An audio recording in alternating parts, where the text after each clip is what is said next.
And I really want to get down to, why do these things endure? Where do they come from? Why do people believe them? What hole do they fill in the lives of the people who believe them? And of course, I'm finding that so many of the canards about the Rothschild banking family, control the Federal Reserve, they fund both sides of every war, they run all of the industries. These things really stem from very specific movements. And I'm seeing a lot of it forming around 1830s and 1840s France, where the Rothschilds are a very powerful family. They really did control a huge portion of the railroads. They controlled a huge part of the banking system. They were lending money to basically every country in Europe, and sometimes these countries went to war with each other.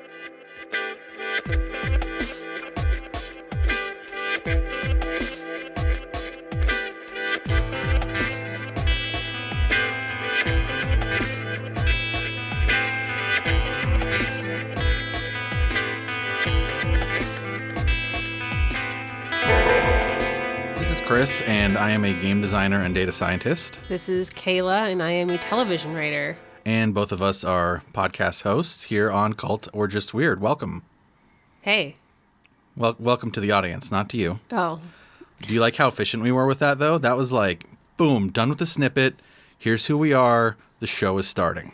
Let's get into it. Go. Do the topic right now. No business, no banter. But we have to, because Patreon. Oh, okay. People pay us for business. That's true. We have to do the business. So we have 3 new patrons since last episode. Oh my God, what are you guys doing? I know. You're Stop nice. paying us. Stop being we so are nice. worthless. Well, that's not true. No, it's. You know what? We did this. I thought the last bonus content we did was pretty cool. Because you did it. Because I did it. No, we did. So we got onto the topic on Patreon of what exactly our music producer guy was talking about when he was saying that he listens to appliance noise to or relax, sounds or whatever. And we went down this whole rabbit hole of what different types of noises were, and then I wanted to make a track, a relaxation track of white noise and the other types of noises that we discussed. And then I was like, oh, you know what I really want to do is I want to make a relaxation track of found sounds, what it's called. So just noises from our appliances around the apartment and also our cat purring.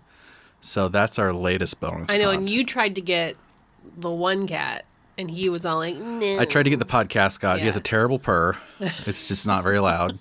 But our beast cat has a much better purr. So that's what we did. Is the one you hear. So we actually do have cool stuff on Patreon, I think. So thank you to everyone listening. You're all supporting us, but especially thank you to our new patrons for this past 2 weeks. Is Martina Dobson. That's my cousin. She's pretty cool. Eillie Anzilotti. That's not my cousin, not but also related still to. Cool, yeah. I mean, she might be like our 7th or 8th cousin. You That's know what I mean? True. You go back far enough. Yeah, and then John Grealish, who actually is my first cousin. So it's it's just cousin Palooza up in here. To be fair, we didn't solicit our cousins on this Patreon. It was just spontaneous. So thank you to you guys. And this is totally not like a nepotism kind of thing, which is it's a really good segue into action. Well, it's not a great segue because I'm not starting off by talking about the family aspect of today's topic. What? Instead, I'm starting by asking you, Kayla, some questions. Oh. Because that's what I always do. And that's the only way I know how to do a podcast now. Yeah, same. Kayla, do you happen to need money for something? Yes. That was very fast.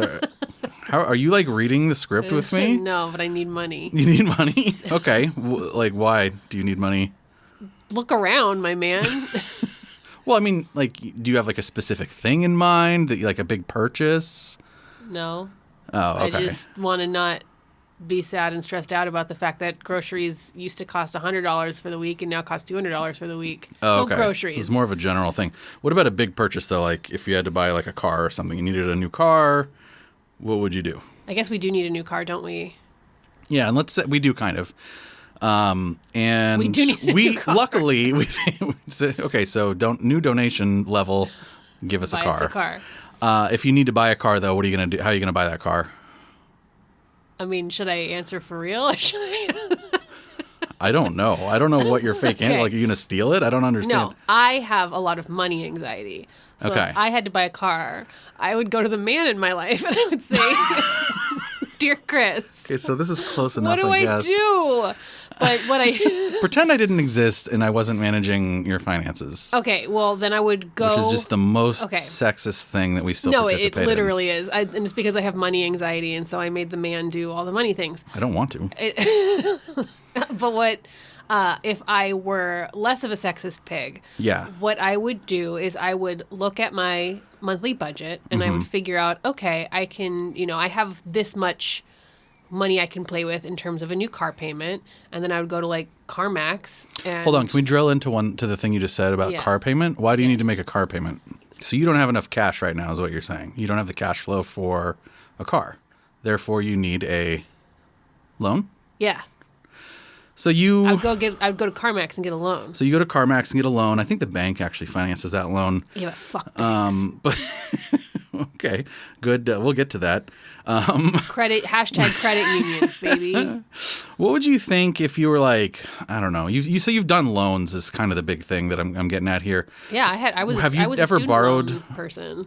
Of course, yeah. I mean, we've all interacted with loans, right? But Okay. yes, I have borrowed. From a friend or a family? I don't think I have borrowed. I have been gifted, which is different. Yeah, that is. I mean, if you had to Money. borrow money to buy a car from a friend, let's say, Yeah. what would you feel if they said they wanted to charge you interest on that?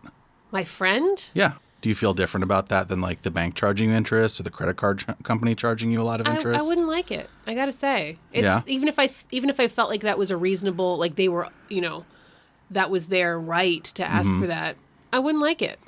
Would you potentially think differently about this loan depending on your financial need? Like, what if it wasn't necessarily a car? What if it was like something you really, or actually, let's say, what if it was we're going with a situation where it's just you, not me. You're single and you need this car to get to your job. Suddenly this is a financial need. It's not Right. just like, oh, I could use it. We need to replace our second car. It's, I need this car to go to my job. Right. How would you feel then about being in that sort of desperate situation and then somebody charging you interest for a loan for that? Okay, well, first, again, fuck banks. What I'm more trying to get at here is just how you feel about taking a loan out and then paying interest back with that loan, depending on the context. Would you think differently about any of this money lending if you were trying to purchase a house versus trying to start a business versus something like, I don't know, like pay for cancer treatment for a family member that you couldn't otherwise afford? Well- Would those different situations make you feel differently about how you were borrowing money? Like, what if the cancer treatment loan was like 20% interest and the house loan Look. was like 2%? How would you feel about that? I don't know how I feel about it. It just, one of those situations is far more desperate than the others. Yeah. So it's like one of those situations you're kind of like, I'll pay whatever. Do you feel more like exploited that way? Do you feel like angry about it or like out of control or upset? Are you asking me if I feel mad about the fact that we don't have Medicare for all in this country? That's not what I'm asking. Yes. Stop trying to figure out the topic. You are failing. Yes, I feel very upset at that exploitation, and it makes me think of like payday loans. It makes me think of loan sharks. It makes me think of bad people, bad guys. Well, how much interest is too much interest to you? Like, what is it like if the cancer loan was like 1% versus 20%? Clearly, you feel angry about the 20%. Is there anywhere that you feel like okay about it? Other Whatever than it zero? was in The Merchant of Venice. I mean, the answer that I'm maybe zeroing towards here is that it really depends, right? Like, Of course, it depends. what is too much interest? It really If I'm like, depends oh, I'm going to buy a on- house, Yeah. who cares? Like, oh well. But if I like literally need to save my own life with a loan, like I'm going to probably take out whatever the terms are. So when you think of interest, like, what do you think the actual definition of that word is? Like, what do you think interest actually is?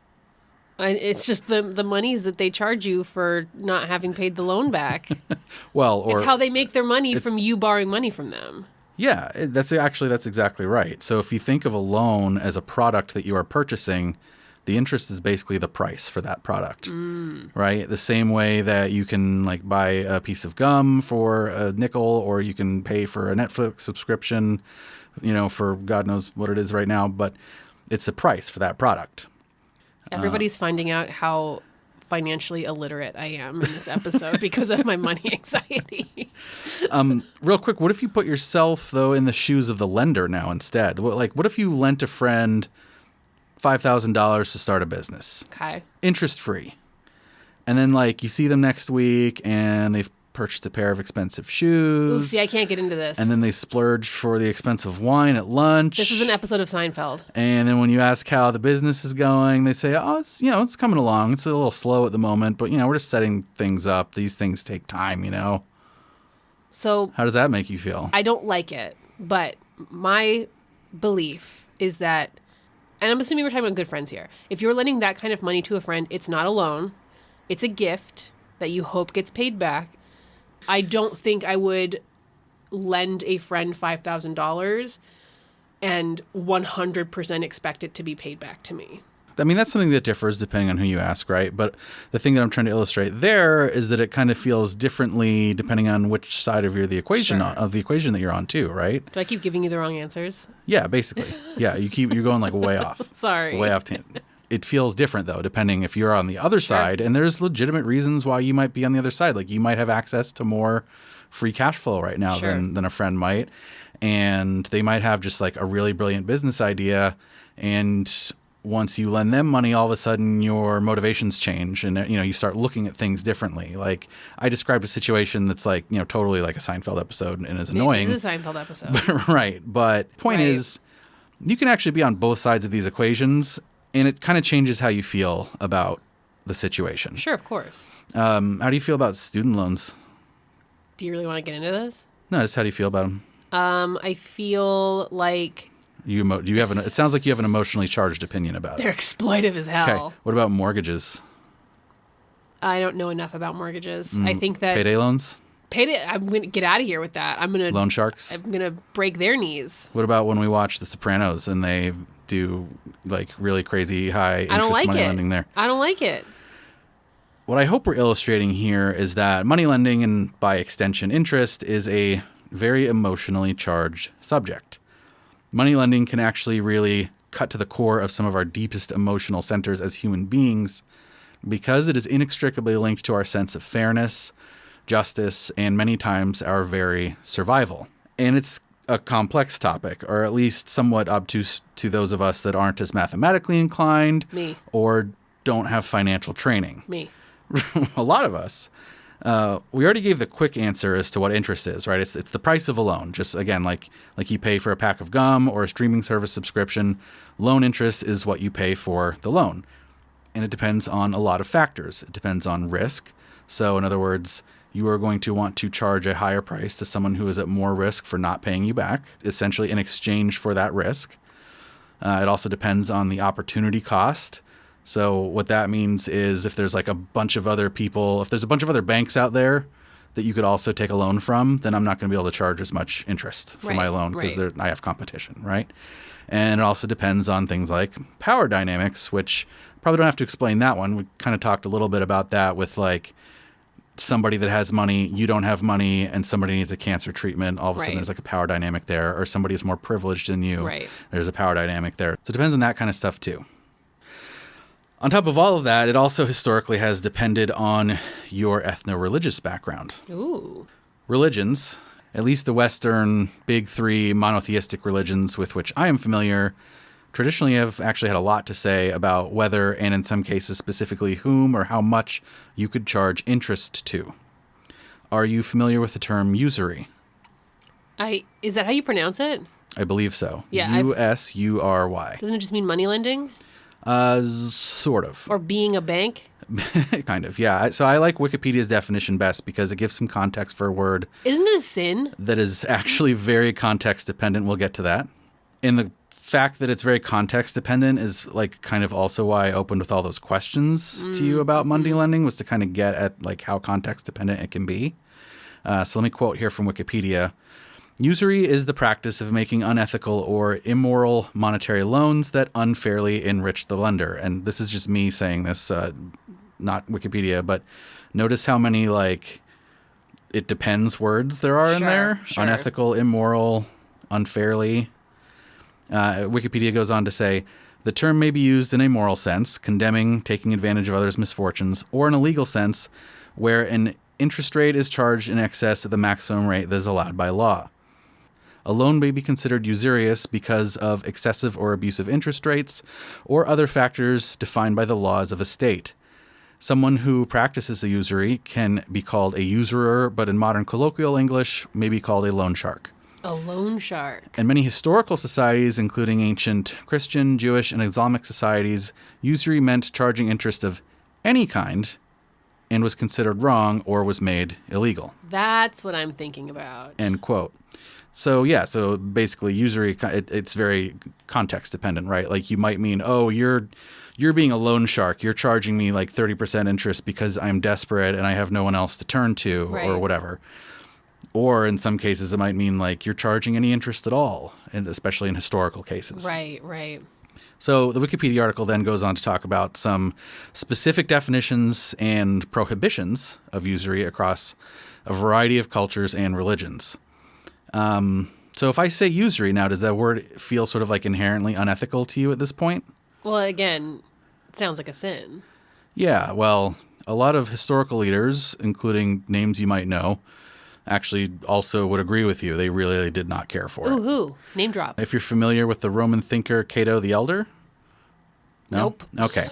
Well, the following statement is attributed to him. Quote, "And when he who had interrogated him inquired, 'What do you think of lending at usury?' Then Cato answered, 'What do you think of murder?'" End quote. I think it's bad. The Torah, the Old Testament, I have heard of that. also has had a lot to say about it, including the following, quote, "If thou lend money to any of my people, even to the poor with thee, thou shalt not be to him as a creditor, neither shall ye lay upon him interest." End quote. That sounds like don't do it. Christianity, starting with, well, obviously with the Torah, as I just said, but continuing into the First Council at Nicaea, which you may know is one of the earliest codifications of Christian theology, forbade clergy from charging interest of any kind. Later councils extended this to lay people, so non-clergy, and even condemned any secular law for it. Jeez. It was such a serious crime to the church that at one point it was decreed that persons who accepted interest on loans could receive neither the sacraments nor Christian burial. Oh, boy. The church eventually codified usury even more precisely. I'm curious what you think of this definition, quote, "For that is the real meaning of usury, when, from its use, a thing which produces nothing is applied to the acquiring of gain and profit without any work, any expense, or any risk." End quote. Thoughts? Wait, so that was that's a Christian definition? That's what the church said. What do you think about that? I think that they're communists. Do you I think that feel they're like socialists. does that get your juices going? Your like little commie juices going? Yeah, I mean, I really keyed on the idea of like produces nothing, and I'm like, yeah, man, that's the problem. Hold that thought. Oh no. Okay, so we've established that among Christians from late antiquity through the Middle Ages, they had a pretty negative view of money lending. And yet, for an economy to function smoothly, for individuals to actually start businesses, for guilds to have enough cash flow to maintain themselves, for kings to wage war and build castles, well, you literally can't do most of those things without money lending. Right. It's a necessary evil, you're saying. The thing about money lending is that it's necessary. I am saying it's necessary for projects of a certain scale. An individual person cannot accumulate enough wealth and resources, even if that person is a king or an emperor, to undertake projects of a certain size and scale. This is true. Money must be lent to accumulate at a scale enough to build a palace or a fleet or an army. Money represents a person's ability to marshal resources towards a goal. And enormous goals require enormous resources. Then if the goal is achieved, it pays out enough that both the project leader and the moneylender both profit. This is the modern understanding of banking and the theory behind what moneylending is. But that wasn't always the understanding.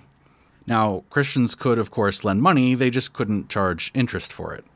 Which, going back to the top of the show, if you can't charge money for a product, like if you can't actually price your product, you're going to go out of business pretty quickly, right? If you're not allowed to charge money at your lemonade stand, for example, like eventually you're going to run out of ingredients for lemonade and you won't be able to fix your stand if it breaks down. Right. And money lending is no different. If But you then your can't friend charge for it. could just come over and fix your lemonade stand, and then your other friend could just bring you some more lemons, and then there's no need for money at all ever, right? Okay, maybe that's true in a post-scarcity economy like on Star Trek. But in a non-post-scarcity economy, money lending is no different than any other business. Right. You have to be able to charge for your product or else you will go out of business and you can no longer make said product. Ugh, business. So how did kings, princes, and dukes of the Middle Ages wage their wars and build their castles? If there was no money lending from Christians, because Christians weren't allowed to charge interest, so they Right. couldn't maintain these businesses, they had to seek out non-Christians, Okay. folks who weren't bound by church doctrine. And this is where European Jewish communities come into the picture. Oh, I think, okay. I smell what you're stepping in. I see what you're getting at. I don't want to paint too rosy of a picture here, though. This wasn't like a nice, amicable division of labor where like the Christians and Jews are like, yeah, man, let's break it up this way. That would be Right. great. This Hey. is more of like money lending is dirty. So let the people we don't like do it type of thing. That fits neatly into what we talked about in one of those QAnon episodes about the difference between the various religious groups. Exactly. So here's another quote from Wikipedia, derived further from a historical account and from the Financial Times. Quote, as Jewish people were ostracized from most professions by local rulers during the Middle Ages, they were pushed into marginal occupations considered socially inferior, such as tax and rent collecting and money lending. Natural tensions between creditors and debtors were added to social, political, religious, and economic strains. I'm about to scream Why? because I'm so mad because this is yet another instance of a dominant group pushing a marginalized group into a box And then blaming them for the box that they pushed them in? blaming and shaming and oppressing them for said box they were pushed into. That's basically that's exactly what I talk about next here. I'm going to scream. And then that thing becomes its own like vicious cycle, right? Because Right. then they get like, oh, look at those dirty Jews money lending. And it's like, well, that's the box you pushed them in. Right. And then it just kind of gets worse and worse, right? So, Content warning anti-Semitism. oh, yeah, maybe I should have done that up at the top. So yeah, financial oppression of Jews tended to, oh, sorry, I didn't even finish the quote, but Sorry. I jumped in with my screaming. it's okay. You had to scream. Financial oppression of Jews tended to occur in areas where they were most disliked. And if Jews reacted by concentrating on money lending to non-Jews, the unpopularity, and so, of course, the pressure would increase. So that's basically exactly what you just said with the vicious cycle. Thus, the Jews became an element in a, vicious circle. Said it. Okay. I'm just like spoiling the quote here. It continues. The Christians, on the basis of biblical rulings, condemned interest-taking absolutely, and from 1179, those who practiced it were excommunicated. Catholic autocrats frequently imposed the harshest financial burdens on Jews. The Jews reacted by engaging in the one business where Christian laws actually discriminated in their favor and became identified with the hated trade of money lending, end quote. Okay. So basically what we were just saying, Christians hated and thought inferior the practice of money lending, and they had those exact same thoughts about Jews. So the only game in town for Jews really was money lending, which then made the Christians look down on them and oppress them even more because they were money lending, which only drove them further into it, et cetera, et cetera, et cetera. Fuck that. Until it sort of became impossible to separate chicken from egg. Interestingly, I also read that in part of the Ottoman Empire, which was under Muslim rule and didn't have the same thoughts on money lending and the Jewish diaspora that Christian Europe did, their Jewish, and this is only in part of the Ottoman Empire, their Jewish population actually became known more for blacksmithing than for money lending. Interesting. Because they didn't have those same restrictions, so they weren't pushed into the same thing. So it was just like, oh, they wound up in something else. Of course, there's a lot more to say about this. You could write a whole book on the subject. But I got to skip ahead a little bit, just a couple hundred years, by which point this European link between Jewish folks and money lending had basically been cemented. People were now born into a world where this canard was just like a cultural default. Right. And in 1744, just a few decades before the American and then the French Revolution, in the city of Frankfurt in current-day Germany, an Ashkenazi Jewish man by the name of Mayer Amschel Rothschild was born. Uh-oh. And his descendants went on to achieve dizzying heights of wealth, power, and influence in mostly international banking, as well as become the subject for what you could call maybe today's topic, Rothschild conspiracy theories. Can I make a confession? Yes. I don't know anything about the Rothschild conspiracy theories. The only thing I know is that... Just plug in Rothschild for Soros. The only thing I know is that this is a very wealthy family and they're doing it all. That's all I know. So I'm very... Well, that's the point. That's what... Well, Kayla, what a great segue. I'm just excited for this topic. You might be wondering, though, why I chose this topic for today's show. I am wondering that. Oh, I'm so glad you asked. Remember how in my last episode, the toolbox where we talked to folks about their self-care strategies? Yes. And I spoke to one Mr. Mike Rothschild about what he does? Yes. Well, I had him on the line, so I figured I should also just ask him what he's working on and stuff. After all, our goal this season is to highlight the helpers, right? So anyway, we had this chat about what he's working on, and I actually got pretty curious about his answers. So let's hear the rest of what he had to say, and then I can tell you a bit more about the history of the Rothschild banking dynasty. Welcome back to the show. Could you reintroduce yourself all over again for our newer listeners that may haven't heard the previous episode you were on? Sure, I can. My name is Mike Rothschild. I'm a journalist and author, and for the past few years, I've been studying mostly the QAnon conspiracy theory, and I wrote the book, The Storm is Upon Us, How QAnon Became a Movement, Cult, and Conspiracy Theory of Everything, which came out last summer, and I've been keeping very busy because despite my stubborn attempts to educate the world, QAnon is still with us and sort of bigger and more mainstream and more diffuse than ever. Yeah. So I have noticed. Yeah, the last time we had you on the show, I believe was October or November of 2020, and we are now pushing April of 2022.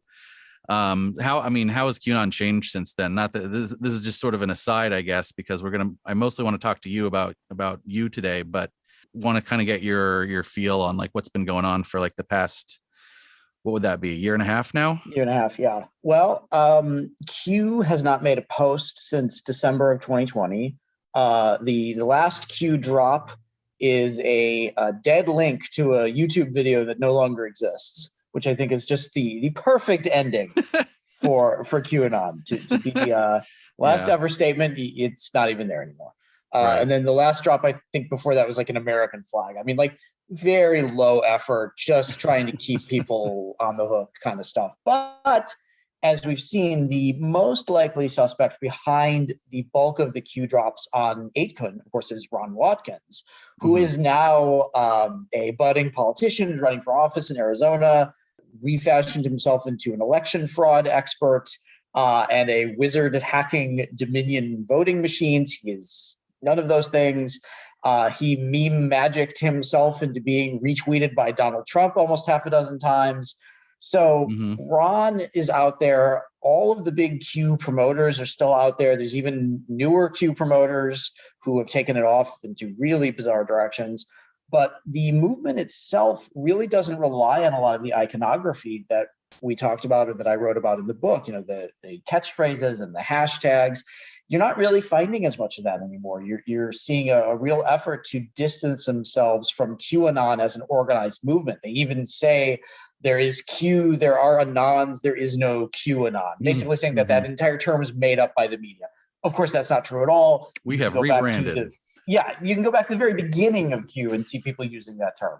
Right. The most popular book about QAnon written by believers is called QAnon, An Invitation to the Great Awakening. It's just preposterous.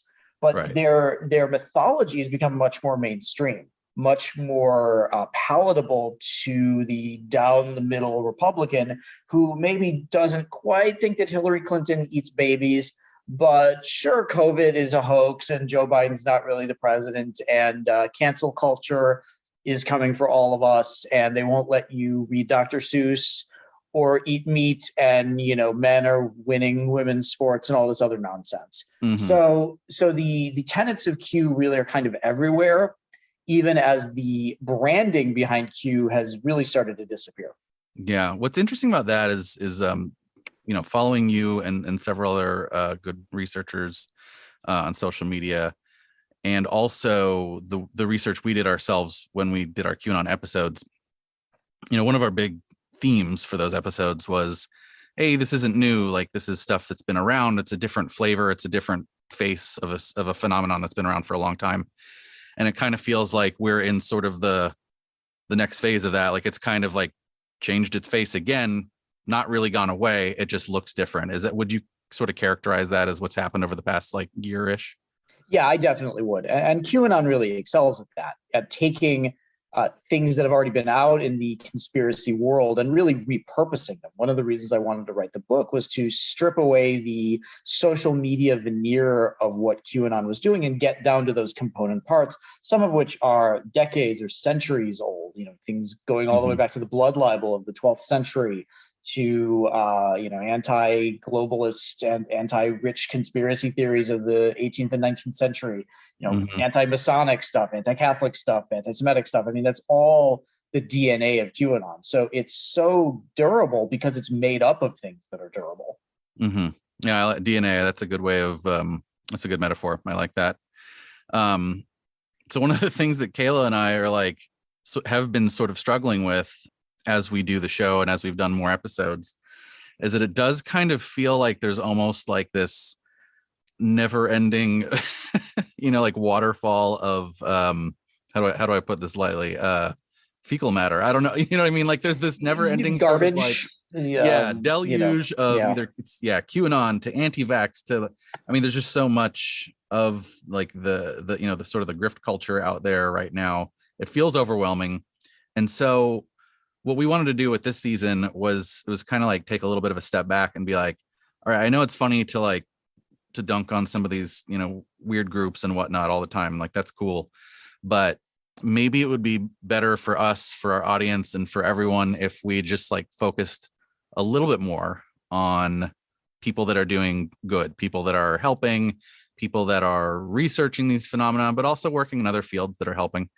And so that's a big reason why we wanted to talk to you, because you're a very prominent researcher in this field. Obviously we've been talking about things that you've been working on in the last few minutes, but I was wondering if you could maybe go into a little more specifics if you're able to. I don't know if you have secret projects, but anything that you've been sort of working on over the last, year and a half since we've talked. We'd love to hear about it. Sure. So one of the things that I've really been focusing on is not doing what everybody else is doing. We've really seen this explosion in the last couple of years of, people launching their own podcasts, people starting their newsletters on Substack. I get newsletters every day from people, which is great. And I think a lot of people are really good at that, but I don't necessarily want to be doing the thing that everybody else is doing. And I really don't want to be chasing down the conspiracy theory of the moment, because with some exceptions, when you've really put together a very well-researched and cogent debunking of a new conspiracy theory of the day, it's not being talked about anymore. We had recently the whole Ukrainian biolabs thing. That bubbled up from a couple of social media posts to influencing international politics. But it's already almost been forgotten about by a lot of people. It was, people were talking about it like crazy last week, and this is the third week of March, and now you're not really seeing it as much anymore, and it feels almost like not a waste, but maybe a misallocation of resources to have everybody working on the hot new conspiracy theory, knowing that by the time you get that stuff out there, there's going to be something else. So Actually, can I ask you about that real quick? Sure. Would you say that it kind of feels like it's not that, correct me if I'm wrong, it seems like it's not that we're too slow to the punch. It's just that there is no being fast enough, because, if we're going to put just totally doing this in a game sort of way, it's 1 unit of effort to, have a conspiracy theory blow up because there's 1 million out there and only one needs to catch fire. Right. And it's 10 units of effort to debunk it in a way that's well researched and well thought out and ethical and whatever. So it's kind of like no matter what we do, we're always going to be like 9 units of effort in the hole if we try just debunking the latest. Does that sort of sound right to you? That really does sound right. We're always going to be a step behind because it takes very little effort to crank out a conspiracy theory, and it takes a lot of effort to disprove a conspiracy theory. So one of the things that I really want to do is think bigger, think about sort of bigger projects and drilling down not into what these things are, but why these things have endured. So I'm working on a new book right now called Jewish Space Lasers, and it's about the growth of Rothschild banking family conspiracy theories and why Jewish money tropes have existed for so long. These things form the very root of a lot of anti-Semitic thinking that's gone on for centuries, and we're seeing it replayed every day in our life. We're seeing it right now. I mean, Ukraine has a Jewish president, and we're seeing echoes of those conspiracy theories in the way that he is talked about. And I really want to get down to, why do these things endure? Where do they come from? Why do people believe them? What hole do they fill in the lives of the people who believe them? And of course, I'm finding with Jewish space lasers that so many of the canards about the Rothschild banking family, they control the Federal Reserve, they fund both sides of every war, they run all of the industries. These things really stem from very specific movements, and I'm seeing a lot of it forming around 1830s and 1840s France, where the Rothschilds are a very powerful family. They really did control a huge portion of the railroads. They controlled a huge part of the banking system. They were lending money to basically every country in Europe, and sometimes these countries went to war with each other. And you would have one Rothschild house's country fighting another Rothschild house's country. And it's very easy to see how those things can mutate into the Rothschilds fund both sides of every war, when it's much more complicated than that. And the other really interesting thing I found is that the Rothschilds tried to get into the US market in the early 1800s. They failed. They couldn't penetrate New York. They couldn't penetrate the US railroad system. But the popularity of Rothschild conspiracy theories in the United States long outlasted their attempts to break into the American market. So I'm just really curious to see where reality and fantasy sort of diverged from each other, and how it affects how we think about wealthy Jews today, and especially with somebody like George Soros, where the conspiracy theories about Soros have done in 20 years what it took Rothschild family conspiracy theories nearly 2 centuries to do, which is basically just demonize this man as a string puller for the wealthy cabal that runs the world. So that's the big thing I'm working on right now. And I'm also exploring doing that as a documentary project. And I'm also working on another project based on de-radicalization. So getting people out of these kinds of movements and examining where it is that this no longer works for somebody, how it affects their family, how do you rebuild your life when it's been taken over by something like QAnon or the anti-vax movement or something like that. So I'm really much more interested in sort of origins and then aftermaths than what's going on in the day-to-day world, because there's so much, and so much of it will have faded away by the time we're able to present a real defense against it. It's a very long-winded answer. Yeah, no, that's a good answer, and it gives me a bunch of things to sort of follow up, ask you about. I really like your sort of strategy of pulling back a little bit and looking at some of the bigger picture, and the words you were using, like, why is this so enduring? Like, I wonder that myself, right? Like, what is it about some of these things that is just so evergreen? Like, I know you talked a little bit about why, but I assume your book will go into that a little bit more. Is that something you can elaborate on a little bit here, like to answer that question of like, what is it that makes some of these things just like over the centuries just not go away? Well, with the Rothschilds, it's really interesting because a lot of the tropes that we think about today, certainly the stuff around the Battle of Waterloo, where the rumor has always been that Nathan Rothschild, who was the head of the family in London, was at the Battle of Waterloo, and he knew what happened before anybody else did, and he braved a cross-channel storm to get from Europe to London, and he convinced everyone to sell their bonds, and then he bought up all the cheap bonds, and then the news broke that the British had won. None of that happened. That is total nonsense. None of that is true.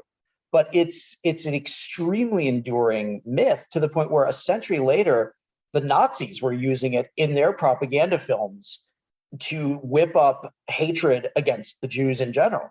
And you see these tropes right now going to Waterloo, the very specific actions around the Battle of Waterloo. But there's another incident that happened around the same time, which really fueled a lot of French socialist resentment against the Rothschilds, which has really filtered into worldwide resentment against them. And that was a train derailment at this little town called, I think it's Frampeau in the north of France. It's an incident that nobody knows about.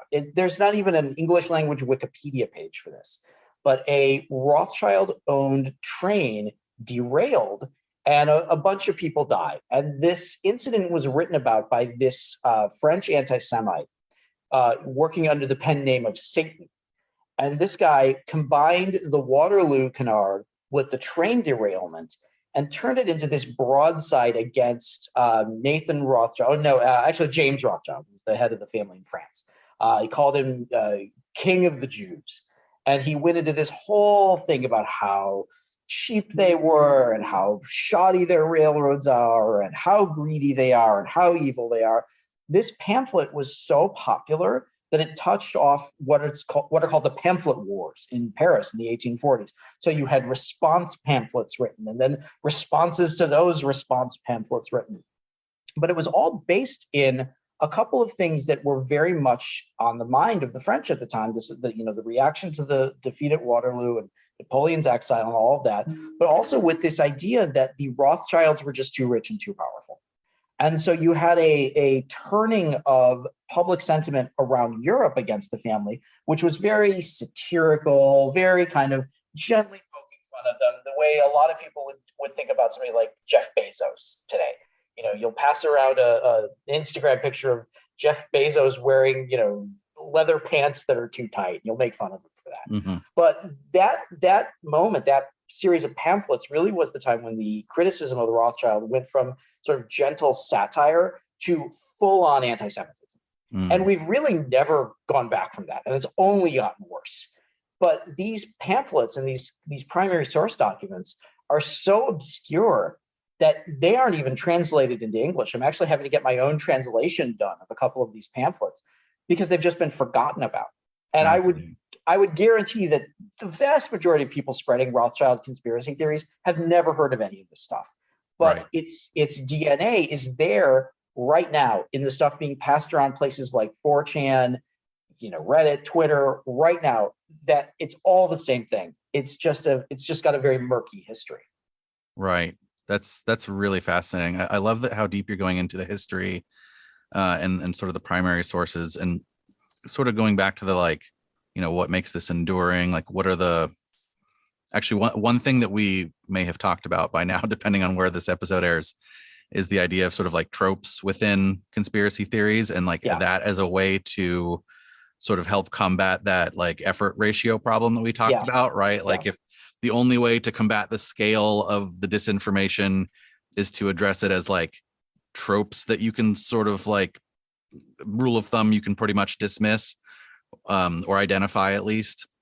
So some of those tropes that you're saying, it makes sense. I'm hearing things resentment for war profiteering and things like that. Some of the stuff that we, hear today, right? Resentment against elites for XYZ reason. Right. So that's interesting. Yeah. Going back to some of those, what are these enduring tropes? Yeah. What is the DNA? Yeah. Yeah. The greedy Jew, the chiseling Jew who doesn't care if good Christians die because they are so greedy that they neglect safety measures. There's one part of one of these pamphlets that talks about the opening of one of the railroads, and James Rothschild is looked at as too cheap to serve anything but bread and lemonade at the grand opening of his railroad. I mean, it's really petty stuff, but it endures. Lemonade. I don't know. Yeah, I'd like some bread and lemonade. But it endures because these stereotypes haven't changed at all. You go to a place like 8kun right now, and you can find memes about greedy, chiseling Jews. I mean, none of this stuff changes. It just hits us faster. Mm-hmm. And like you said, the other really like insidious part is that, you know, a lot of these people passing around these memes have no idea like where the origin was, right, or the origin of the origin of the origin. I mean, it gets disconnected enough, right, but the trope, the meme remains, and it's just as damaging. But it's like, I don't know, it's just like scary on-ramp, right? Because it's like sometimes you don't even know. Like we talked about this last season when I think we were talking about I want to say the Gravaboy Codes episode, but it was, you know, this sort of, there's something going around TikTok that was like a Atlantis sort of thing. Yeah. Right. Oh, and yeah. I've written about that, about Grabavoy and codes and how vile this guy was. Yeah. And so some tied to that was this Atlantis myth of like, you know, oh, back in the day, you know, there were these Atlanteans and, you know, and like at first blush, you're like, oh, that's just like some neat, like Tolkien-esque mythology. Cool. And then but then you're like, oh, wait a minute. When you actually look into it, like the DNA of that comes from, or at least not all of the Atlantis myth, but like there's a big chunk of it that's like also anti-Semitic because it has to do with like, well, you know what caused the downfall of Atlantis, right? And like that's, so it's like this on-ramp where it's like, you feel like you're kind of just talking about like, you know, elves and magic or whatever. And then all of a sudden you're like, oh shit. So I don't know, like, I don't even know like what my question is there, but just, it's so easy to tie this stuff back to rich Jews because they've been seen as outsiders for a millennia. You know, they even going back to Middle Ages Europe, they spoke their own language. They had their own customs. They had their funny hats and their long beards, and they had ways that Christians didn't emulate. And it's very easy to see that person as the other, and then to see them as the enemy working against you because they hate you and they hate your religion and all of those things. So it always ties back to who are the outsiders that we can blame for what's going on with us. Yeah. And that the cognitive ease of doing that versus like, how do we unravel this crazy system that has led to, you know, like war profiteering and all these things that we don't like that are legitimate?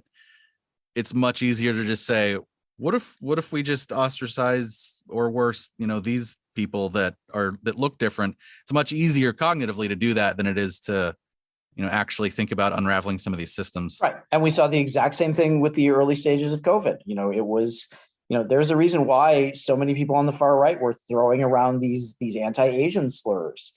It was just easier to look at China, where this came from, as having done this on purpose or done this because they're negligent or whatever, than to examine our improper response to it and how we weren't really prepared for something like this. And we had people in charge who maybe were not the people to have in charge when a global pandemic was just starting. It's just so much easier to pick an outsider and point to them as the person at fault.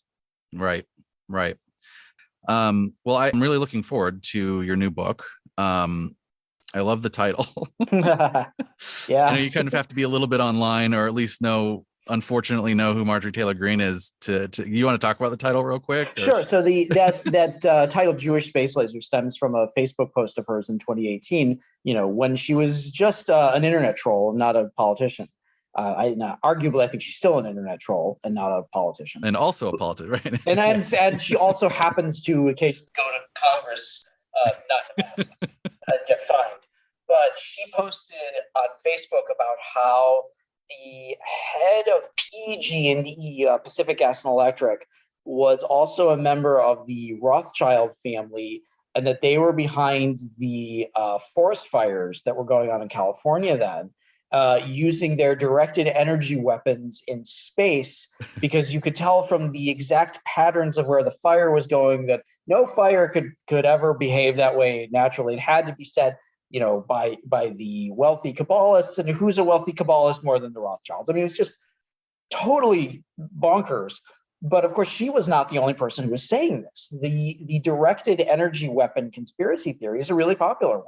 I was seeing it in a lot of different places when the fires were going on. And of course, it's another one of those things that completely misunderstands the basics of science. People are like, well, how is that tree not burning down? That means the fire was steered around it. Well, in a fire, you don't often see trees completely destroyed. And there's a really simple reason. They're full of water. Yeah. Trees have trunks and roots that have a lot of water that have evolved to suck up as much water as possible. Things that have water in them will not burn down. Houses burn down because the wood in them does not have water. You don't want wood full of water when you're building a house.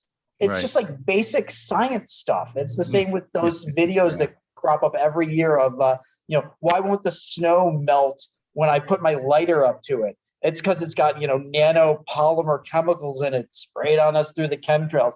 Well, no, your fire is wicking away the moisture and burning it rather than melting it. Again, like basic science stuff.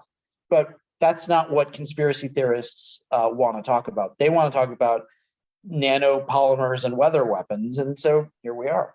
Yeah. And there's sort of currency in trade too, is like, is the sort of like, what? That's unexpected. Right. I did not expect that doesn't happen. Yeah. Well, I thought it was X, but actually it's Y. Right. Oh my gosh. Everybody else. Now I have the secret knowledge. Cool. Right. And you don't get clicks and views and website subscriptions by saying this thing that happened that looks weird is not actually weird.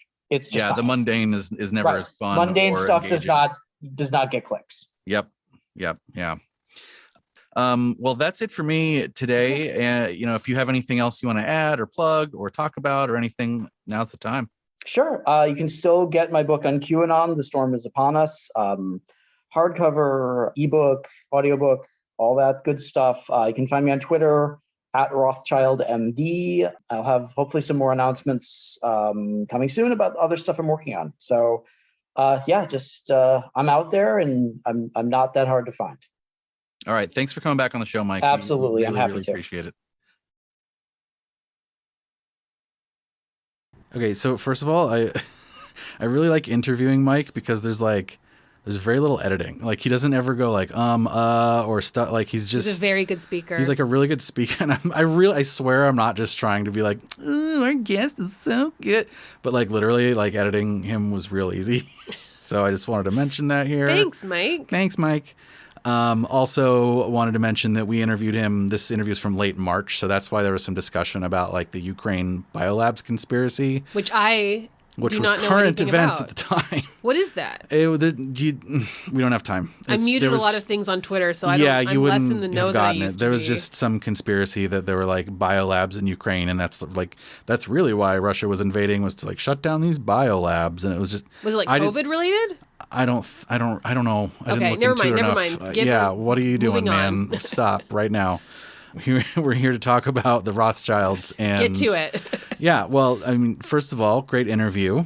Yes. Anything that you found that particularly stood out or you have questions about? Okay. So the first thing helps me feel a little bit better when he said that the Rothschild family had difficulty penetrating American society. Mm-hmm. And I was like, oh, maybe that's why I know less about it, because I'm not European.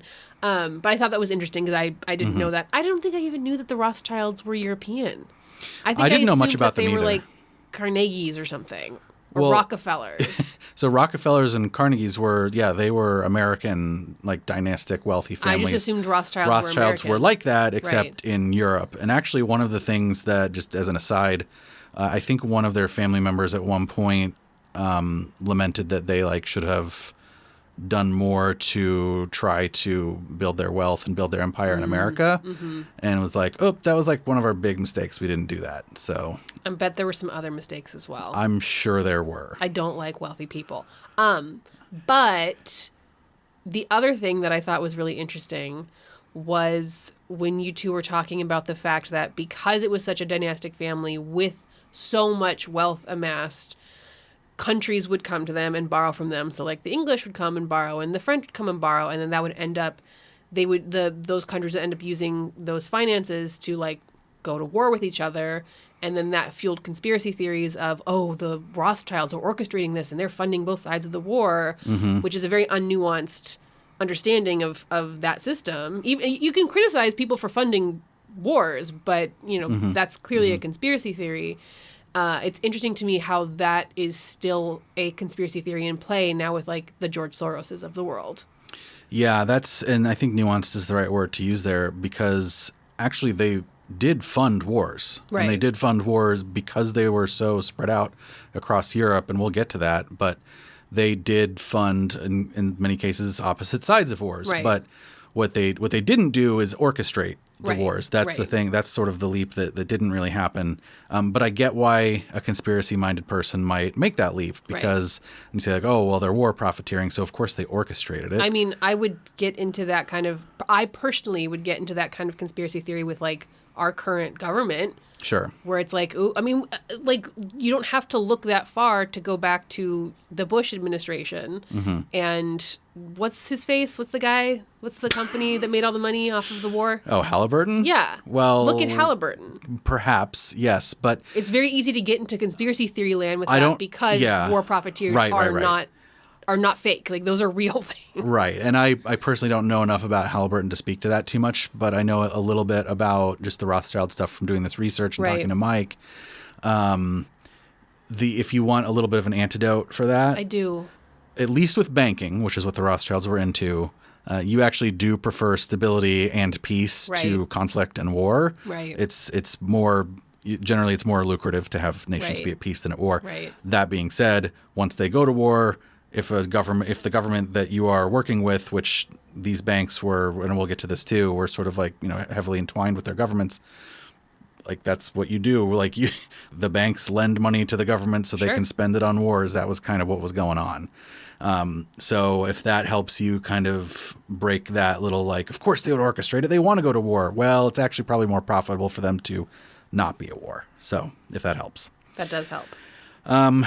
So like I said before the interview, like part of what you're saying here, like I got really curious about some of the stuff. Like you said this, like what the hell? I don't know anything about this. I didn't really know that much about it either. And I was like, yeah, first of all, I'm definitely going to be reading Jewish Space Lasers, which is My God. the title of his book. It will be the title of his book. He's currently working on it. Great title. But I know. But to wet my whistle, I also did a little bit of research on the subject myself, and I can give you some of the more interesting highlights that I have learned. Please do.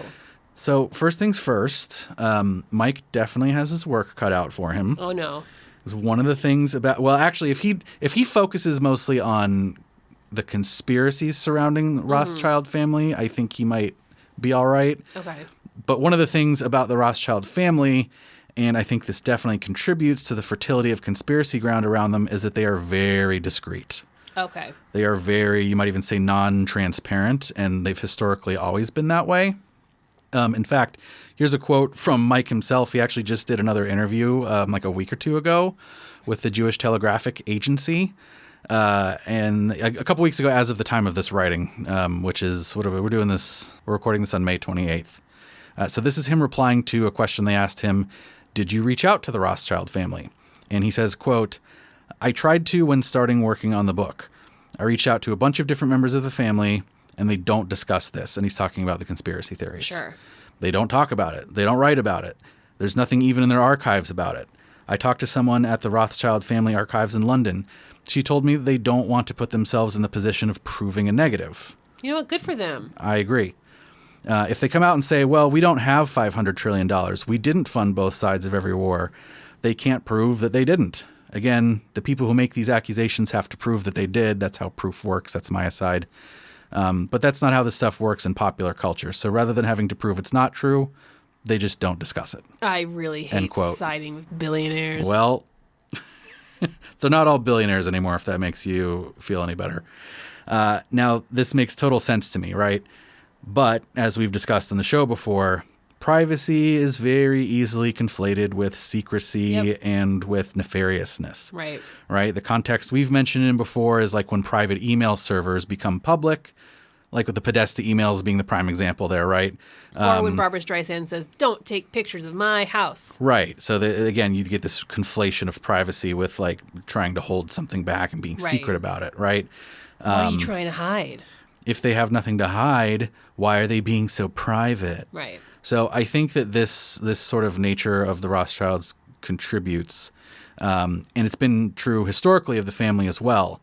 In fact, it has been reported in historical records that keeping their banking affairs within the family was purposeful in order to not have to disclose things like their total wealth, for example. Sure. And according to what I've read, they've also just been historically not really much into the like whole fame thing. They've just been discreet, right? Right. It's like some rich folks are like Elon Musk and just like addicted to the spotlight and to shit posting on Twitter. And some are more like Donald Bren, who owns the city of Irvine, and you've never heard of him. And Except you've heard his name all over the goddamn place, but you never hear anything from him. But yeah, exactly. He's not. But it's the same with the Rothschilds. You hear the name all the time. Exactly. And I mean, shit, like if I ever stumbled across a treasure chest full of Scrooge McDuck money, you better fucking believe I'd be quiet and subtle about it. So what if your friend wanted to borrow $5,000 in order to pay for... That's why I would be quiet about it, because then he wouldn't know I would have the money, because fuck all of my friends. No, but like I really feel for the Rothschilds here, like in their attempt to be discreet, right? So it just sucks that also has a tendency to feed the conspiracy mongers. Sure.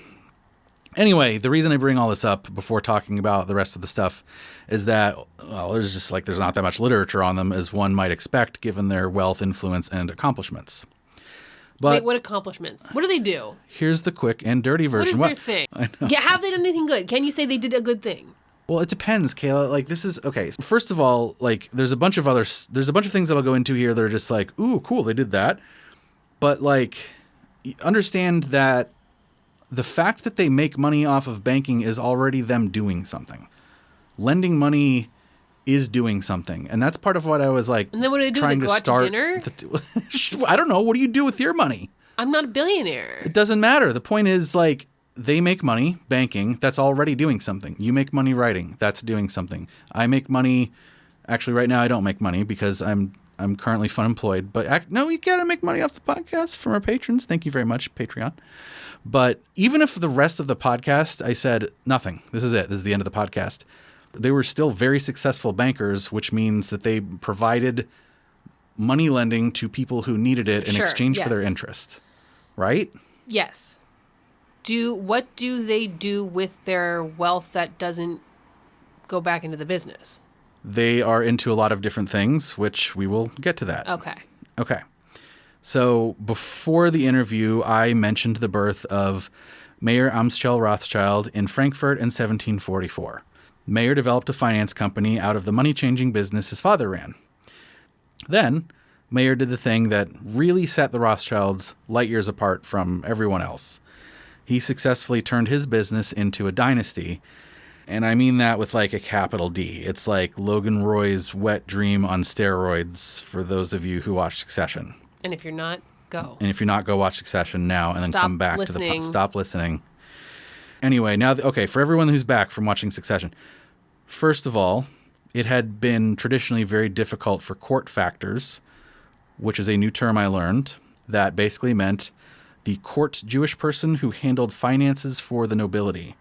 That is a court factor. Did not know that term. So it had traditionally been very difficult for them to pass their wealth to their future generations, but Mayer figured out how to do this. Additionally, there was challenge in simply maintaining your estate as a court factor while you were still alive. I read it described as, you were in danger of being plundered by the enemy during war and by your own countrymen during peace. This is what historian Paul Johnson has to say about Mayer Rothschild's achievement. Quote, unlike the court factors of earlier centuries who had financed and managed European noble houses, but often lost their wealth through violence or expropriation, and I'm going to add this part that he didn't, but that's racially motivated, that type of thing. Like, right. Hey, so-and-so, rich Jewish banker, let's get him pitchforks time. Oh, God. So he continues, often lost their wealth through violence or expropriation. The new kind of international bank created by the Rothschilds was impervious to local attacks. Their assets were held in financial instruments, circulating through the world as stocks, bonds, and debts. Changes made by the Rothschilds allowed them to insulate their property from local violence. Henceforth, their real wealth was beyond the reach of the mob, almost beyond the reach of greedy monarchs. End quote. So, like, in a way, like the technology that they sort of developed there, the thing that they invented, this international banking, was a way for these court factors, these Jewish court financiers, to protect the wealth that was traditionally very difficult for them to protect because of their surroundings. Huh. So what Mayer Rothschild did, by the way, that's Mayer, he's not like a mayor of a city. Or a horse. Meyer, maybe? I don't know. Probably Horse. like a mare. Oh, Probably Meyer.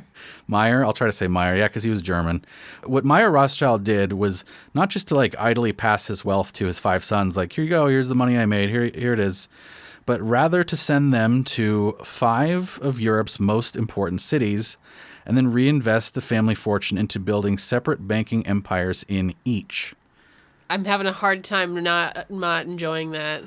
Amschel Rothschild, his first son, stayed in Frankfurt. Okay. Salomon set up shop in Vienna. Kalman Rothschild in Naples in Italy. Jacob Rothschild in Paris, and Nathan in London. That's just good planning. In short, and that's actually true. Like that, one of the thing I bring this up later, but like something that gets lost often in like talking about these canards and whatnot is that like because Jewish folks were forced into this thing that they had to do to survive, they actually became quite good at it. Right. And I talk about this later, but it's like it tends to always just get presented as like, oh, they're greedy, and there was this big trope of them being greedy, and that's why they make money, because they're greedy. That's obviously that's easy to counter. That's like, no, you racist, shut up. But what often gets lost is like, well, wait, so why were they successful at this over the years and the centuries? And it's like, actually, they became good at it. It's a talent. It's a skill. Right. There are things you have to do to become good at being a banker that people tend to overlook, because even now we tend to think of banks like banks are just greedy pieces of shit. Me think this. And also, I am, we'll get to that. Very clever foresight to be like, hey, we have this money. Hey, we have this family. Let's do XYZ. Like, I wouldn't think to do that. And the Rothschilds had clever foresight in spades, as we'll see. So in short, Mayer Rothschild basically invented international banking, and he did it by having 5 sons who had enough competence poured in them to start essentially 5 of their own dynasties, each in 5 of the most powerful countries in contemporary Europe.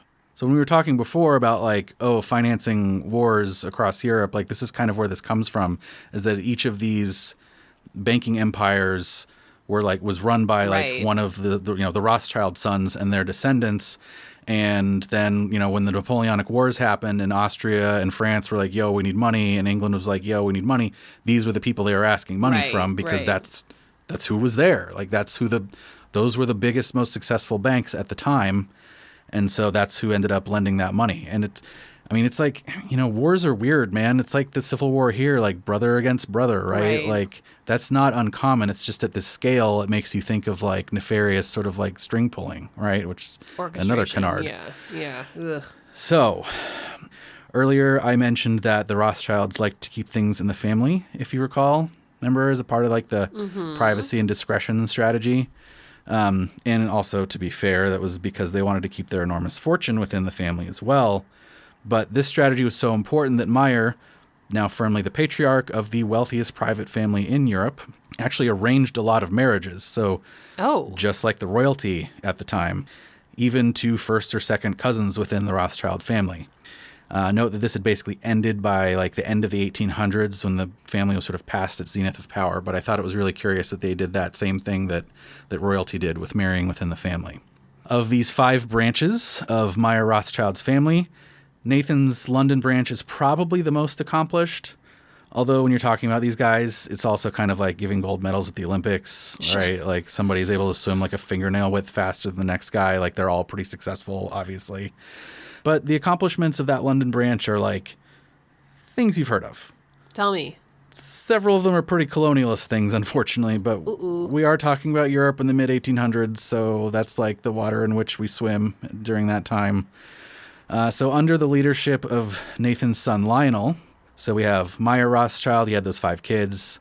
Nathan was the one that went to London, and then his son was named Lionel. So under his leadership, the Rothschild family financed the British purchase of Egypt's interest in the Suez Canal. So that's pretty big. Also under his leadership, the Rothschild Bank financed Cecil Rhodes's British South Africa Company. Wow. And Lionel even managed his estate after Rhodes's death. and helped set up the famous scholarship that bears Rhodes' name, if you've ever heard of Rhodes Scholars. I have heard of Rhodes Scholars. And a combo platter of the British and French Rothschild banks also loaned money to and became the largest investors in the De Beers Diamond Company. I've heard of that. So we have Suez Canal, we have Rhodes Scholars, we have De Beers. I'm leaving a bunch of stuff out, too, because it's like stuff I personally hadn't heard of, but the numbers are certainly big. And actually, fast forward about a century, so go to 1961, one of the members of the family, so the family still exists today, by the way, but one of the members of the family, Edmund Adolph Rothschild. Adolph or Adolf? Adolph, Adolphe. That's Adolph? Actually, Adolph? I don't know. Whatever. That's not important. What is important, he purchased Club Med because apparently he had a really fun time at a stay at one of their resorts. Okay, that is a storyline from Succession. I know. So they don't own it anymore, by the way. They sold off the last of their interest in it in the 90s. But that's sort of an illustration of two things. One, the family is still around and still wealthy, which I'll talk more about in a sec. And two, the stuff they do nowadays is much more like diversified than it had been in the past. Okay. So about their wealth and holdings, it's a bit hard these days to talk about a they when it comes to Rothschilds, because it's been literally 250 years since the actual patriarch of the family, Meyer Rothschild, was born. It's relatively easy to trace a single generation of descendants, right? His 5 sons, that's easy. Somewhat easy to trace their progeny, like we talked about Lionel, right? When you start getting like 3, 4, 5, and more generations in the downline, like these things become very complex and murky very fast, and they fan out quite a bit, exponentially, as a matter of fact.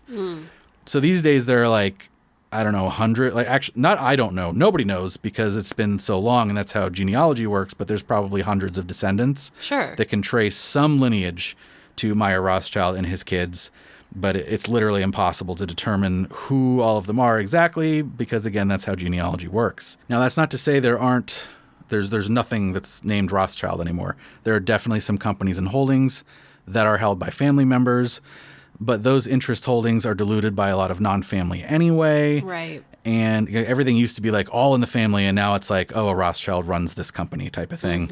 Okay. So it's really impossible at this point to say like, well, the Rothschilds as a family own this much wealth, because it's impossible to know like who you're supposed to be counting and how much to count. Right. So like if you look at like the wealthiest families in the world, like they don't even make the list anymore because it's just like they don't know who to count. Like that's what the Wikipedia article says. Right. It's like, I don't know, like who's Rothschild now? It's right. Like you can count a couple of these guys. Like the guys that we know for sure don't make the list if you add them up. Right. And by the way, I think the Waltons are number one. They're not marrying in the family anymore. Like, exactly. Yeah, right. so, That's the thing. Like when they were all doing like marrying cousins and stuff in the early 1800s, sure. But now it's like, who the hell knows? It's been 250 years. That being said, there are Rothschild financial services companies, and you can trace ownership to a wide array of activities. They historically have been really into wine. So you can trace like a bunch of ownership to like a ton of winery chateaus in France to this day. I'm not even going to list them all because there's like dozens. And there's a bunch more. So according to this Wikipedia quote, since the late 19th century, the family has taken a low-key public profile, donating many famous estates as well as vast quantities of art to charity, and generally skewing conspicuous displays of wealth. So we talked about, again, the discreteness, right? Today, Rothschild businesses are on a smaller scale than they were throughout the 19th century. And this is just my commenting on this. Like, it's harder to, like, of course, they're on a smaller scale because they were the wealthiest family in the world at that point. Although they encompass a diverse range of fields, including real estate, financial services, mixed farming, energy, mining, winemaking, and nonprofits. End Business. Quote. Yeah. Business. They do the stuff that you think of like, just like pretend it's a Rockefeller, right? It's like they do a lot of like philanthropy and donating and art and finance and wine and the rich people stuff. Plus they're into like the whole space laser thing, the Jewish space lasers. So that's, that's a big thing. I don't think that's real. Oh, what? You don't think that's not real? It turns out that a popular anti-Semitic global domination trope has a special flavor of weather control. Come on, guys. So according to a report by the Washington Post and also a Salon.com article, which I will reveal the name of the article in a bit. Cloud busting was just a song, guys. A branch of the Rothschild array of businesses, this part is true, purchased a controlling stake in Weather Central, a company that provides weather info to a bunch of broadcasters. And the strategy here was to become a competitor to the Weather Channel. And like everyone else with skin in the game, the Rothschilds don't want our planet to incinerate. So they were like, let's buy this weather thing. Let's try to help with that, right? So here's a quote from that Washington Post article. Quote, as weather becomes more extreme around the planet, with greater human and financial ramifications, Sir Evelyn de Rothschild said in a news release, we believe that Weather Central will play a major role in mitigating damage and improving lives, end quote. Also, pretty normal stuff. We're going to bust some clouds. But it was seized upon, as you are doing right now, in conspiracy land as, and I say this, further proof that the Rothschild family somehow was controlling weather. So this is like something that had been following them, or this is one of the conspiracies of the Rothschild family, is that they are orchestrating everything, including weather, What? for their own profiteering ends. Okay. So I don't know why they would need forecasting. Like, if they can control the weather, like, why are they buying a company that forecasts it? Yeah. Right? Like, you can control it. Why do you need that? But I don't know. I can't tell you. You just, like, you know how that goes with conspiracy theorists. Anyway, the article goes on to trace the weather control notion to the Rothschilds control everything conspiracy theories that are centuries old at this point, including the conspiracy that Mike talked about, which is the last specific thing that I want to mention. And I don't know if you remember this part from the interview, but that's the idea that Nathan Rothschild, so recall Nathan was the guy who started the London branch of the family's banking empire. Yes. So the idea that he personally was at the Battle of Waterloo and was able to speed home and, you know, and this was like across the English Channel during a storm, and he was able to profit off the information that the Battle of Waterloo saw the defeat of Napoleon. He was able to profit off of that a full day in advance of it becoming public knowledge. That feels a little woo-woo. So that, as Mike said, is not true. What I was able to find out about this, and this was just sort of in the course of the research, because this is like a famous event, like in the, you know, Rothschild like narrative that has grown over the years.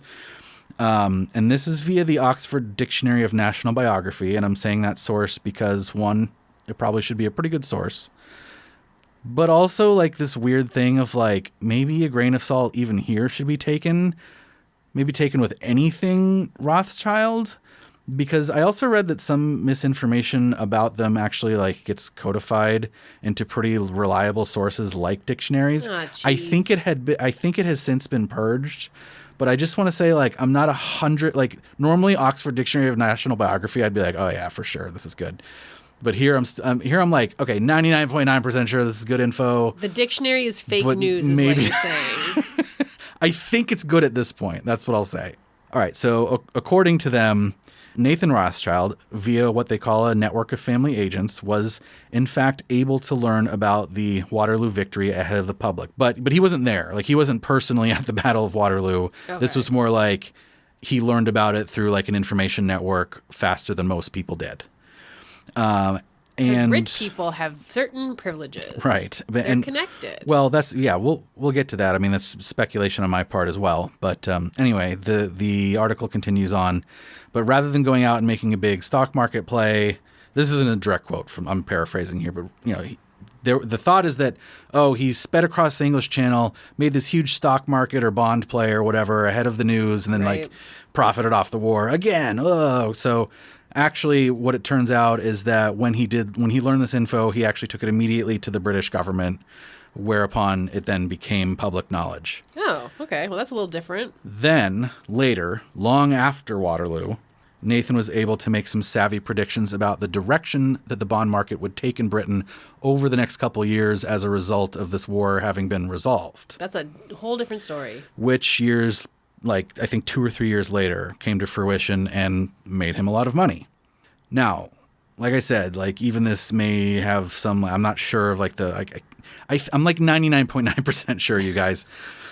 But there's just so much smoke and mirrors that surrounds this family. But I think what seems plausible to me about it, based on the other things that I read about them, is that they were, like I said before, extremely savvy businessmen. Right. So this is what we talked about earlier, right? Another thing that really gets lost in the anti-Semitic, like, world banker canards is that frequently the antagonists in these stories are presented as, like, fundamentally greedy or predatory. Otherwise, how could they make all of that money off of us good Christian souls if they weren't greedy and predatory, right? When, in fact, if you look at history, moneylending was something that the Jewish people became very good at in the Middle Ages because their survival depended on it. Right. Running a bank isn't about greed and predation. It's about using smart financial technology, cutting-edge bookkeeping, which I could even talk about, like, I mean, some people think that one of the most important inventions of the past, like, several hundred years is double entry bookkeeping, which is, like, a really boring topic that I won't put on you right now. Anyway. Okay, but what about, like, Wells Fargo? What about Wells Fargo, Kayla? What about them? Yeah. What about Wells Fargo? Are you telling me Wells Fargo was good guys? I'm not saying anybody's good or bad. Okay. I'm just saying that to make money in banking is not merely a matter of, like, being a greedy asshole. Being a greedy asshole, right? Okay. You have to have these things. You have to have smart financial you have to use financial technology, and I mean that not in like a CD-ROM, not necessarily like a CD-ROM, but like the math behind it, right? And lending methodology, accurate records, all that sort of thing, right. And finally, taking smart risks with your money, which is what it sounded like Nathan did after the Battle of Waterloo. Sure. Right? It's risky to do, like, when you put a lot of money into something, it's a big risk. Right. So you have to make those risks smartly, and if you do, they pay off. And if they don't, you go out of business, and then you're somebody that nobody in history remembers, but we do remember the Rothschilds because all of the things I just said, they did. Mm-hmm. And I just think that gets lost a lot to this day. Anyway, it also seems likely that there's, like, some kernel of truth to the mythological, like, crossing of the stormy English Channel to insider trade the Waterloo news. Like, so it does seem reasonable that, like, a man in position of power like Nathan Rothschild might have had knowledge of world events earlier than most. I mean, that's like a problem that we try to, quote unquote, try to solve is, like, how do we prevent people in power from doing insider trading? And it's like, it happens all the time. And the people in power just use that to prevent everyone else from insider trading while they do just that and make a shit ton of money off of it. Zoom and I'm mass companies before a global pandemic. Yeah, don't get me started on fucking insider trading, man. Anyway, it seems reasonable, too, that he might have informed the British of such an event.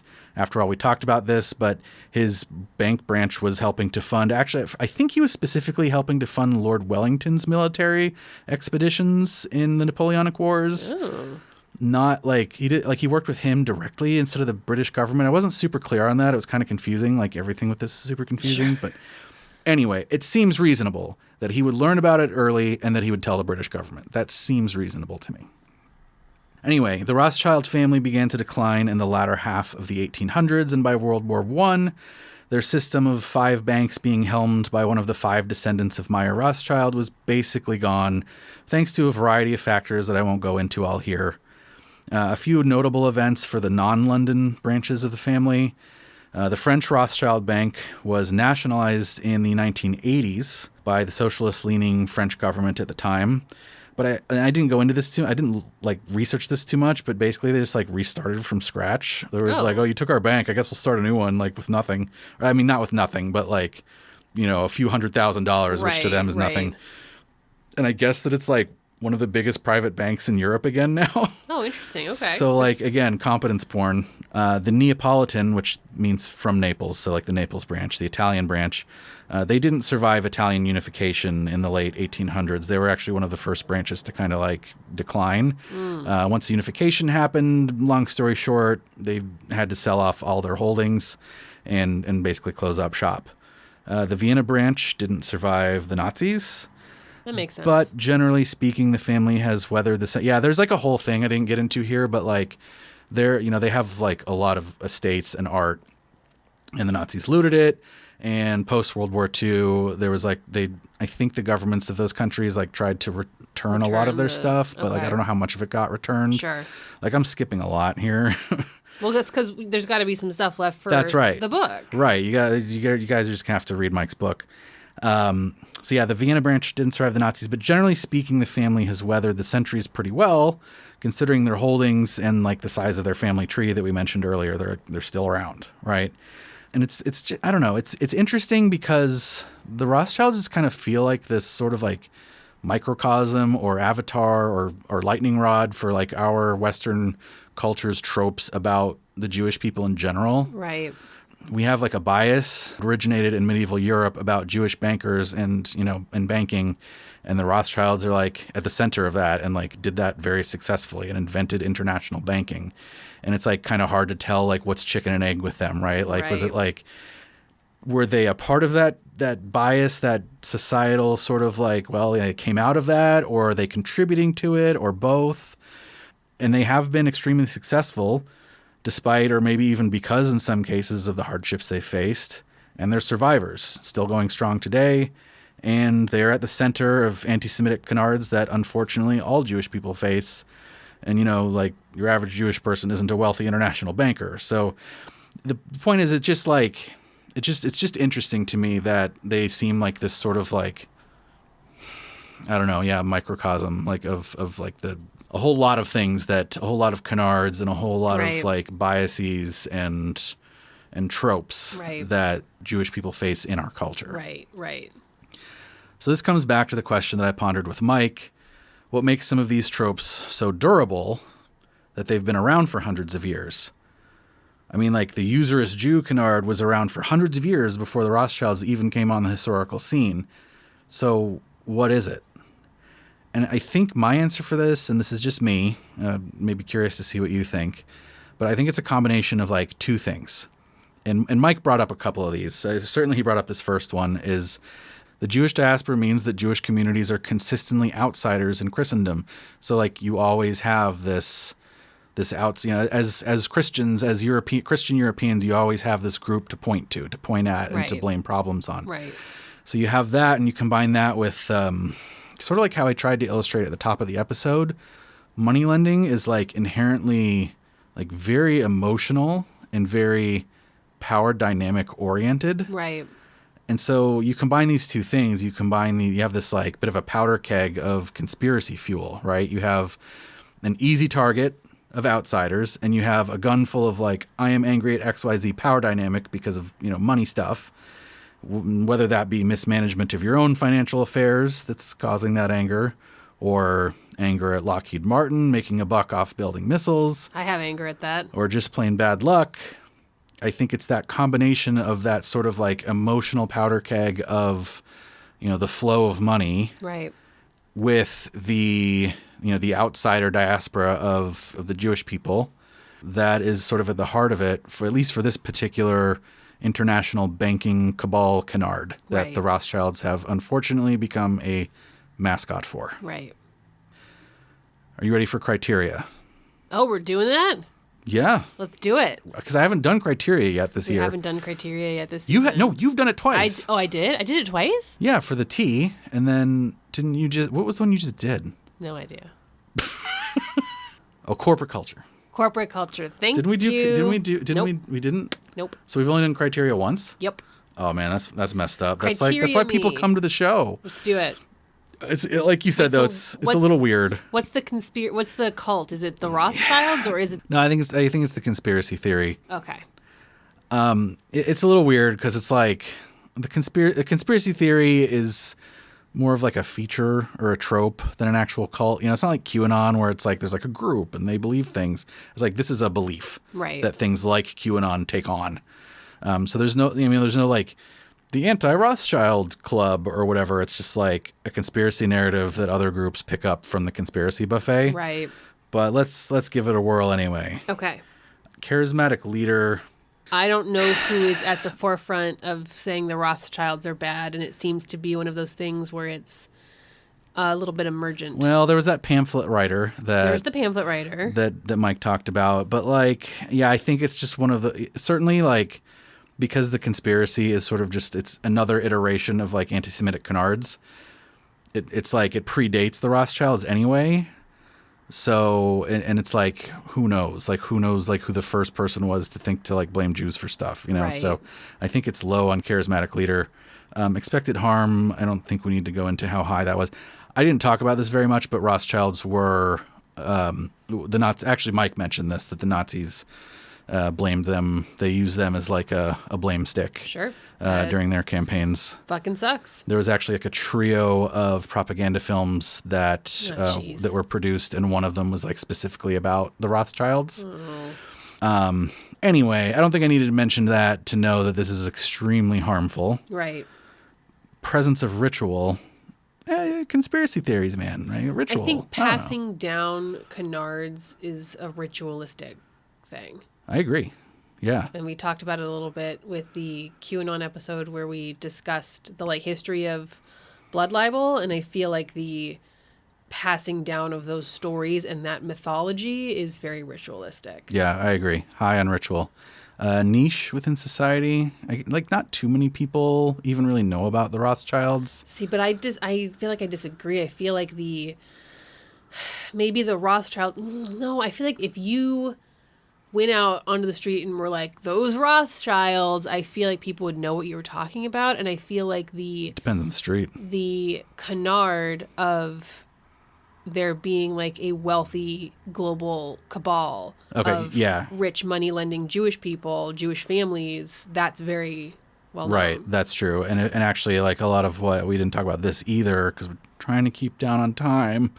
But we've been recording for an hour and 20 minutes. Oh, right? Jesus Christ. Okay, we're sorry, everybody. Of talking. Well, I talk a lot. I am very long-winded. Anyway, Soros is another thing that comes up here. Soros is sort of like and Mike mentioned this, sort of the modern Rothschild. So yeah, if you look at it in the broader lens, then I agree that actually it's not super niche. Anti-factuality, it's a conspiracy theory. So it's high, my friends. It's pretty high there. A lot, and then it does the usual thing of like, the more you have evidence against it is more proof that they're hiding something from you.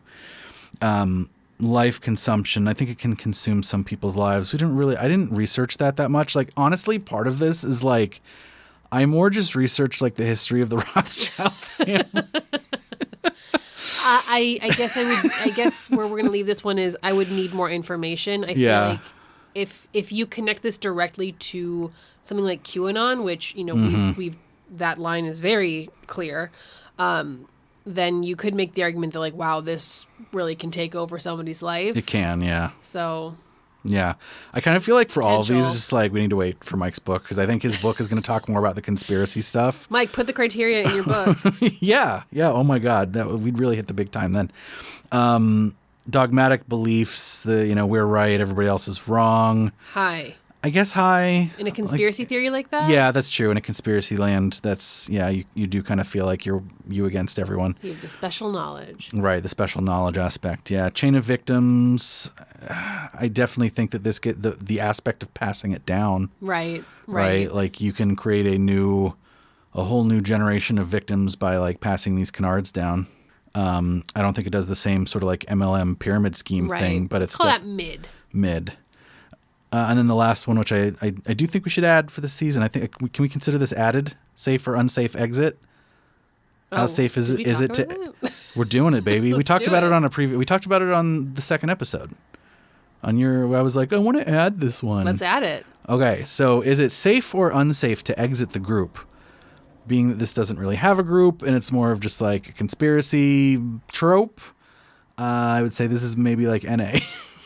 Not applicable. I would say, again, I need more information because it's not super safe to leave QAnon. That's true. In a lot of ways. But I don't know. I don't want to just apply the QAnon label to everything because it's probably possible to believe in this conspiracy theory without it's definitely being possible. In the full Q sphere. So I'm not sure. Q is just the latest iteration of people that believe in this, right? It's this predates and will outlive Q. Right. So I would say that people that tend to believe in these things, maybe whatever they are exiting from is probably not super fun. So mid to high. I don't know. It's like I think it hits some of the points here, but it just doesn't, like, I don't know. Do we need to have a criteria of like it's a group of people? Rather than like an idea. Yeah, I think that ultimately this is a conspiracy theory, and conspiracy theories can hit on the cult criteria, but conspiracy theories are not necessarily themselves cults. Yeah. But what is nice about not nice, it's bad. What's but nice about what's lovely about this anti-Semitic thing? No, what's good about the knowledge here is that I feel like it ties neatly into what we were talking about in the first episode of the season, in that it is a trope. And so if you can kind of recognize these tropes, then it helps you kind of like think about what, this whatever it is that you're applying it to. Like, oh, I've seen this before. I've seen this like international banking cabal thing before. I've seen this thing where war profiteering can make people frustrated, which then makes them, target an out group to take out their frustrations on. And we will see it again.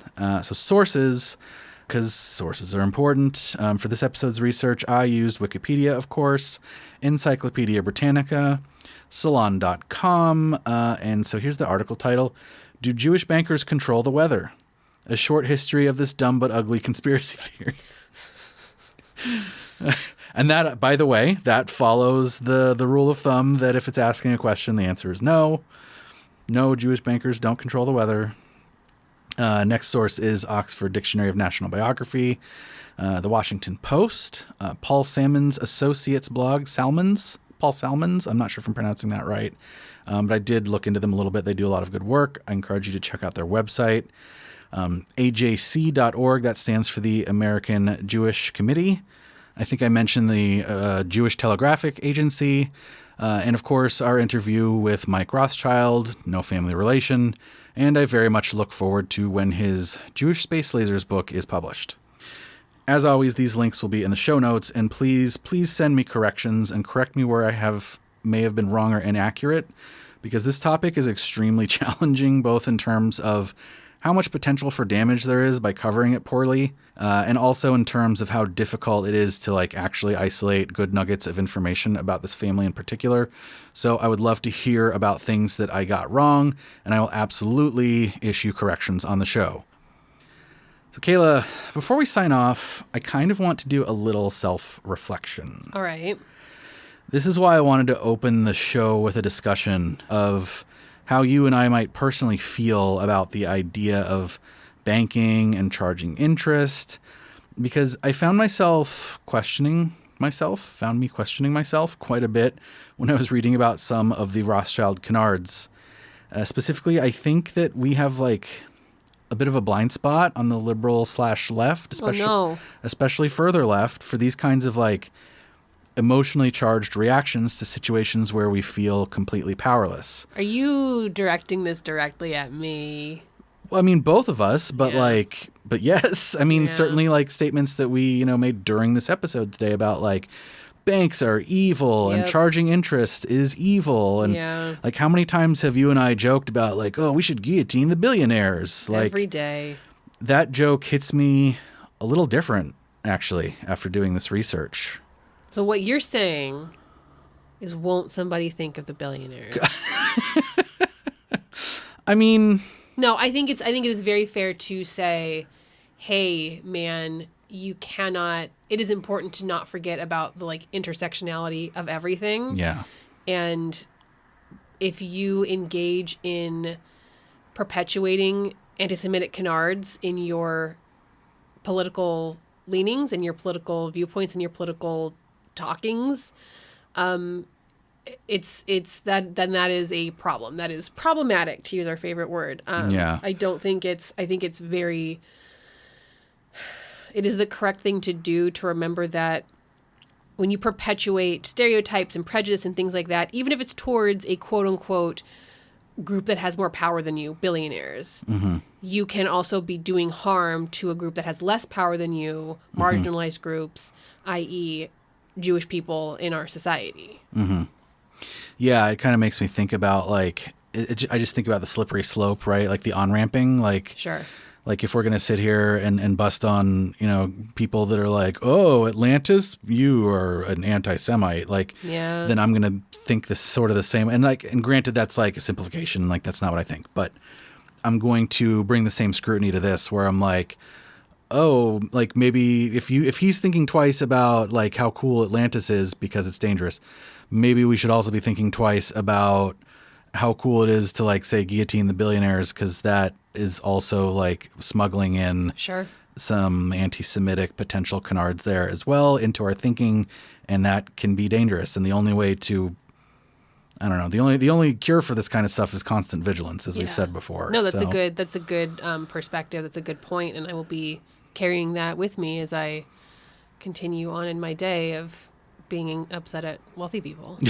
Yeah, and I'm not saying billionaires are like all wonderful people, right? Like obviously we're not saying that. But like and always, like there's the Rothschild, nuance. yeah, exactly. There's nuance. Like in the Rothschild family, it was like only ever responsible for good, never ill. Like far from it. Like they hardcore participated in colonialism, as just in the minor number of things I mentioned, right? But what I am saying is that I feel weird about the temptation to place all of society's ills on the head of a few powerful elites and then joke about chopping their heads off as if that'll suddenly solve all of those world's problems, right? I'm like reminded of these memes on Twitter that say something like, the world if so-and-so didn't exist, and it's like future utopia land. I don't know. Yeah. And I also noticed like a lot of similarity about how like, a lot of leftists talk about landlords and other quote unquote parasites on society, and it makes me pretty queasy whether it ties directly to an anti-Semitic canard or not, right? Like it's not like we'll sit here and say landlords are evil and then also say because Jewish, because we're not racist Nazi pieces of shit.